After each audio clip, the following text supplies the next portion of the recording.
اب نور جہاں کا ذہن بدلنا شروع ہوا اور اس نے سوچا یہ کہ بجائے اس کے کہ اپنے بھائی کے داماد کو بادشاہ بناؤں یا بنواؤں، میں اپنے داماد کو کیوں نہ بنواؤں۔ شہزادہ شہریار کی طرفداری کرنے لگی، مگر شہزادہ خرم اس نے بھانپ لیا، اسے سمجھ آ گئی کہ اب ہونے کیا جا رہا ہے، اگلا سٹیپ کیا ہوگا نور جہاں کا۔ تو اس نے اندر کھاتے اپنی گروپنگ شروع کر دی اور بالآخر اس نے بادشاہ سلامت اپنے والد شہنشاہ جہانگیر کے خلاف علم بغاوت بلند کر دیا، باغی ہو گیا اور اس نے تہیہ کر لیا کہ میں اپنے باپ کو قتل کر کے خود تخت پر بیٹھنا چاہتا ہوں، اعلان کر دیا اس نے۔ وہ شاہی دربار سے تو باہر نکل گیا، لیکن دائیں بائیں اپنی فورسز کو جمع کر رہا تھا شہزادہ خرم یعنی شاہ جہاں۔ دوسروں کی طرف سے تیسرے چوتھے پانچویں گروپ اور دھڑوں کو اپنے ساتھ ملا رہا تھا کہ نور جہاں نے کمال ذہانت کا مظاہرہ کرتے ہوئے ایک بہترین بہادر جوان اور 7 فٹ کے قد والا بندہ، بہترین تلوار بازی کرنے والا گھوڑ سوار اور بہترین نیزے کا کاریگر، بہترین تیر اندازی کا کاریگر، اپنے کارندوں سمیت بلوا لیا۔ کہاں سے؟ ترکستان سے۔ اس کو بلوایا، تنخواہ پہ رکھا نور جہاں نے، اور اس کی ڈیوٹی یہ لگائی کہ پہلے نمبر پہ تو تم نے شہزادہ خرم کو ہندوستان سے آؤٹ کرنا ہے، قتل کر دو اسے یا پھر اسے ہندوستان پہ چھوڑ کے جانے کے لیے مجبور کر دو۔ اس نے کہا جی یہ تو بات ہی کوئی نہیں ہے، میں یہ کام کروں گا، اور دوسری ڈیوٹی تمہاری یہ ہے کہ تم شہنشاہ جہانگیر کی حفاظت ذاتی طور پر سیکیورٹی انچارج کا فریضہ تم انجام دو گے۔ یہ 2 کام اس کے ذمے لگائے گئے۔ اب یہ پہلا کام جو سب سے زیادہ ضروری تھا وہ شہزادہ خرم کو ملک چھوڑنے پہ یا قتل کرنے کی ضرورت تھی۔ وہ اس کو جب پتہ چلا کہ اس کے ساتھ شاہی فوج بھی آ رہی ہے محابت خان کے ساتھ، محابت خان تھا نام اس بندے کا جو سیکیورٹی گارڈ یا یوں کہہ لیں کہ بدماش منگوایا گیا، محافظ منگوایا گیا ترکستان سے نور جہاں صاحبہ نے۔ اس نے شہزادہ خرم کو تخت دلی سے یعنی ہندوستان کے تخت سے، بادشاہت سے بہت دور دکن کی طرف بھاگنے پر مجبور کر دیا۔ وہ اپنے ساتھ کچھ ہی ساتھیوں سمیت دکن میں جا کر رہنے لگ گیا اور وہاں پہ روح پوش رہا، کسی سے ملتا جلتا نہیں تھا، لیکن اندر کھاتے وہ اپنی دھن کا پکا نکلا، وہ اپنے مشن پہ کام کرتا رہا۔ خیر دوسرا کام تھا اس کا سیکیورٹی کرنا، کس کی؟ شہنشاہ جہانگیر کی، کہ اس کو شہزادہ خرم خود یا کسی اور کے ہاتھوں قتل نہ کروا دے۔ اب اس ڈیوٹی پر وہ مامور تھا، کافی سال اس کام پر لگا رہا، کئی مہمات پر بھی اسے بھیجا گیا۔ لیکن اب ہوا کیا، ایک نئی چیز، 2 چیزیں کہا جاتی ہے کہ نور جہاں نے اپنی کم عقلی کی وجہ سے، جو اپنی یوں کہہ لیں کہ وہ شارٹ کمنگز کی وجہ سے، غلطیوں کی وجہ سے 2 بلنڈر مارے، 2 بونگیاں ماری۔ نمبر 1 یہ کہ شہزادہ خرم کو ولی عہد کے عہدے سے ہٹا کر سب سے چھوٹے بیٹے شہریار کی حمایت کی، جو ہندوستان اور خود نور جہان کے لیے نقصان دہ ثابت ہوا ایٹ دا لانگ رن۔ اور دوسری بات یہ کہ افغانستان کا دارالحکومت قندھار تھا، جو مغلیہ سلطنت کی حکومت کا حصہ تھا، وہاں پہ آ کر ایرانی فورسز نے اس کا گھیراؤ کر لیا، ایران کی فوج نے اس کا گھیراؤ کر لیا قندھار کا، تو ان کے ساتھ لڑائی کے لیے اب کہا گیا محابت خان کو کہ تم جاؤ۔ اب محابت خان کو یہ پتا چلا کہ میں تو نہیں جاؤں گا اس کام کے لیے، کیونکہ میرا کام جنگیں لڑنا تو نہیں ہے، وہ بیسیکلی اس نے انکار کر دیا. وہ اس نے کہا کہ جی بیگم صاحبہ میں یہ کام نہیں کر سکتا, اور دوسری بات یہ کہ میرے بعد میری عدم موجودگی میں جہانگیر صاحب کی, شہنشاہ کی حفاظت کون کرے گا. اور یوں اس کے محبت خان کی حکم عدولی کی وجہ سے قندھار پر ایران کا قبضہ ہو گیا. یہ دو تھیں غلطیاں جو نور جہاں کے ذمے میں لگائی جاتی ہیں تاریخ کی کتابوں میں.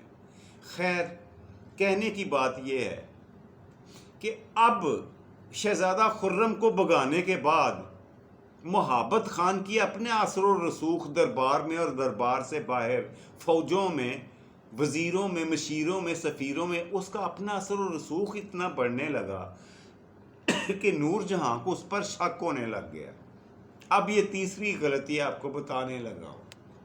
نور جہاں کو یہ شک ہو گیا کہ اب یہ بھی ممکن ہے کہ محبت خان کیونکہ بے مہار ہو گیا, اتنا طاقتور اثر رسوخ والا آدمی بن گیا ہے, عین ممکن ہے یہ شہنشاہ جہانگیر کو قتل کر کے خود کی بادشاہی کا اعلان کر دے تخت دلی پر, کہ یہ خود بیٹھ جائے.